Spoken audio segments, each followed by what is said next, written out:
Hello मेरे दोस्तों। आज एक बार फिर से पाकिस्तान के स्टूडेंट व्हाट्सएप यूनिवर्सिटी के एग्ज़ाम में फेल हो गए। उन्होंने एक न्यूज़ काफ़ी तेज़ी से फैलाई थी कि ड्यूरिंग ऑपरेशन सिंदूर हमारी एक लेडी पायलट को उन्होंने कैप्चर कर लिया जिनका नाम शिवांगी सिंह है। ये न्यूज़ उन्होंने न्यूज़ तक में दिखा दी, जो उनकी न्यूज़ चैनल्स हैं उन्होंने तक में दिखा दी। और पाकिस्तान के कुछ कुछ नहीं बोल सकते, पूरे ही चूतियाँ हैं, तो पूरे कुल मिला के सब ने पोस्ट कर दी कि अपनी शिवांगी सिंह को लाओ, और जो भी है सब उन्होंने पोस्ट करना स्टार्ट कर दिया। उनका मानना था कि उन्होंने कैप्चर कर लिया है, बस उनका मानना था उन्होंने कैप्चर कर लिया कर लिया। एक और सच जो कि भारतीयों से छुपाया जा रहा था वो शिवांगी सिंह के हवाले से था। जब पाकिस्तान पर भारत ने हमला किया, उसके बाद जब पाकिस्तान की एयरफोर्स ने जवाब दिया, उसके बाद ये खबर आई और बाकायदा अल जजीरा पर ये खबर नशर की गई, टेलीकास्ट की गई। अल जजीरा के जो पाकिस्तान के रिपोर्टर हैं उन्होंने इस बात को कंफर्म किया कि उनके जो सिक्योरिटी सोर्सेस हैं वो बता रहे हैं कि भारत की एक महिला पायलट शिवांगी सिंह पाकिस्तान की कैप्चर कर लिया है, पाकिस्तान की वो हिरासत में है। देखा आपने वीडियो, ये कितने गंवार हो सकते हैं। आपने वो कहावत सुनी ना, लिटरेसी एट पीक, वही नहीं भी बनी थी। उनकी लिटरेसी और लिटरेसी सब, लिटरेसी तो है ही नहीं, लिटरेसी भी पीक पे है। इसीलिए हमसे हैप्पीनेस इंडेक्स में आ गए हैं, क्योंकि अपनी न्यूज़ बना के अपने में खुश हो जाते हैं। और ये हमारी press information bureau of India ने ऑफिशियली लिखा था कि ये सब झूठ है, बट ये लोग मान ही नहीं रहे। ये सिर्फ इतना बोल रहे थे कि अपनी जो हमारी शिवांगी मैम है उनको लेके आओ, दिखाओ इनको। और उनको तो छोड़ो, कुछ इंडिया में भी नहीं मान रहे थे। तो इंडिया में जो नहीं मान रहे थे उनके खून में नमक थोड़ा कम गया है। खैर, मैं कहना यही चाहता था कि तुम राफेल छोड़ो, पहले अपना F-16 ढूंढो, 2019 में लपेटा गया था, तुम्हारे घर में घुस के उसको लपेटा गया था। तुम मानोगे नहीं, क्योंकि तुम कुछ नहीं मानते हो। हमारे इंडिया की बेटी कॉन्कर कर रही थी और ये बोल रहे थे कि कैप्चर कर लिया। अबे चूतियों, तुमने उसको नहीं अपना दिमाग कैप्चर कर लिया है। व्हाट्सएप यूनिवर्सिटी में इतना बड़ा सा दिमाग डिब्बे में पैक कर लिया तुमने। तुम कुछ भी मान लेते हो, तुमको जो वो बता देंगे मान लोगे। इतना जाहिल कौन कैसे हो सकता है यार। खैर, तुम पाकिस्तानी हो, तुम हो सकते हो। पाकिस्तान की न्यूज़ का नौटंकी सब हो रहा था, लेकिन पाकिस्तानी चिलबिलार तब उठे जब हमारी प्रेसिडेंट श्री द्रौपदी मुर्मू जी ने एक इमेज पोस्ट की जिसमें वो शिवांगी मैम के साथ हैं और पीछे राफेल भी है। अब पाकिस्तानियों को ऐसा मिर्च लगी है ना, इतनी अनपढ़ कोई कैसे हो सकता है। वो बोल रहे हैं AI जनरेटेड इमेज है, एडिटेड है, एक पुरानी इमेज है, आप डाल दिया है।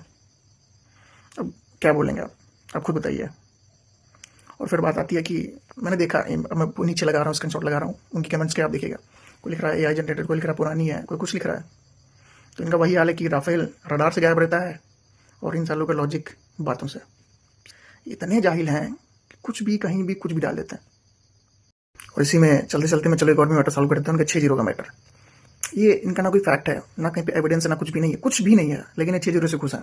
पता नहीं क्यों खुश है, मुझे समझ नहीं आ रहा, लेकिन मैं इनको 6-0 से खुश करवाता हूँ। तुमको मैं पहले क्रिकेट में करता हूँ 8-0, 12-0, 6-0, तुम किसने भी मान लो, वो तुम्हारे पे है। अपने आप से खुश हो लेना मान के। फिर मैं आता हूँ बैटल फील्ड में। अब सबसे पहले 4-0 बड़े बड़े बताता हूँ। सबसे पहले 1947 टू 1948 कश्मीर के लिए इंडिया का फर्स्ट वार, इंडिया पाकिस्तान का फर्स्ट वार स्टार्ट तुम नहीं किया था, फिर तुम पहले गए। कश्मीर का 2/3 पार्ट इंडिया ने लिया। 1965 में दूसरा वो कश्मीर सेकंड वॉर हुआ था, उसमें भी तुम पहले गए थे। स्टार्ट तुम नहीं किया था, लेकिन तुम ही पहले गए थे। एंड उसमें तुम्हारे 500 टैंक गए थे, लगभग 3000 तुम्हारे जवान भी गए थे। अब बात करता हूँ तीसरे वाले की, 4-0 का तीसरे वाला 1971 बांग्लादेश लिबरेशन वॉर, उसमें भी तुम्हारे इतना गंदा मारे गया, उसका कोई रिकॉर्डिंग नहीं था। स्टार्ट किसने किया? तुमने किया, एयर स्ट्राइक करके। उसका नाम तुमने रखा ऑपरेशन चंगेज खान। तुम इतने गंदे तरीके से हारे और तुम्हारे 93,000 सोल्जर्स ने सरेंडर कर दिया, वो तुमको नहीं याद होगा। और ये सब लिखा हुआ है। और फिर बात आती है लास्ट वाले की, 4-0 के लास्ट वाले की। ये उनके लिए है जो फेक न्यूज़ फैलाते हैं, क्योंकि शायद तब तक वो पैदा हो गए होंगे। कारगिल, उसमें भी तुमने कोई खास सामने से हमला नहीं किया, उसमें भी तुम कुत्ते की तरह पीछे से घुस रहे थे, चोरी चोरी नीचे से आ रहे थे, बॉर्डर के तार वार काट के कहीं से तुमको कुत्ते की तरह पेला गया। तुमने लेकिन आज तक माना ही नहीं कि तुम चोरी से घुसे थे। और ये फैक्ट्स मैं कहीं ऊपर देख के नहीं पढ़ रहा हूँ, ये सब लिखा हुआ है, बुक्स में लिखा हुआ है, BBC के कई सारे आर्टिकल्स में लिखा हुआ है सब। फिर वही बात आती है कि फैक्ट्स पढ़ने के लिए थोड़ा सा दिमाग और सेल्फ रिस्पेक्ट चाहिए, पूरी कंट्री में नहीं है। और बात रही तुम्हारे फैक्ट्स की, तो भाई तुम फैक्ट्स नहीं हकते हो, अपनी कंट्री और घर में हगो, इंस्टाग्राम, ट्विटर, फेसबुक पे मत हगो। और ये चूतिया बात करते हैं इंसानियत की। मैंने कुछ वीडियोस, कमेंट्स, ट्वीट्स ऐसे देखे हैं कि मैं जिनको यहाँ पे लगा भी नहीं सकता और आपको बता भी नहीं सकता। कितनी गंदी मानसिकता है इनकी हमारी पायलट के लिए। खैर, हमारे देश में औरतों और बेटियों को हम लक्ष्मी मानते हैं, और हमारे देश में शेरनी पैदा होती हैं जिन्होंने तुम्हारे घर में घुस के तुमको पेला, तुमने उसका कुछ नहीं, इतना सा भी कुछ नहीं कर पाया तुम उसका। तुम उसके लिए सिर्फ मुंह से गंदगी निकाल सकते हो कि तुम्हारी आदत है हगना, वो भी मुंह से। तुम सिर्फ वही कर सकते हो और कुछ नहीं। फिर वही बात आती है कि जाहिल कंट्री और जाहिल लोगों से हम क्या ही एक्सपेक्ट कर सकते हैं इस गंदगी के सिवा। तुम साले, पूरी कंट्री तुम्हारी गटर है, तुम उस गटर में पड़े हुए कीड़े जो गटर का गंदगी खा खा के गंदे हो गए हो। और वो गंदगी कभी नहीं जाएगी, वो सिर्फ तुम्हारे मरने पर जाएगी। हम उस कंट्री से क्या एक्सपेक्ट कर सकते हैं जो टोटली झूठ पे बेस्ड हो, जो अंदर से खोखली हो, जो फालतू की खुशियां मनाती हो। सीज फायर होने पर वो विक्ट्री परेड निकालता है, वो भी वो लोग जो अच्छे खासे रेपुटेटेड इंसान है। उसको मैं अच्छा मानता था, लेकिन वो भी गांडू है, क्योंकि वो तुम्हारे में से एक है, तुम्हारी कंट्री का आदमी।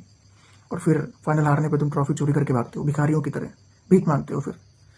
और जहाँ कुछ भी होता है तुम तुरंत एज अ विक्टिम कार्ड खेल जाते हो। तुमसे क्या एक्सपेक्ट करेंगे हम? और दिमाग में तुम्हारे सिर्फ गंदगी भरी है। मैं तो भगवान का आभारी हूँ कि मुझे भारत जैसे देश में पैदा किया। चूतिए, गंदी मानसिकता के लोग साले।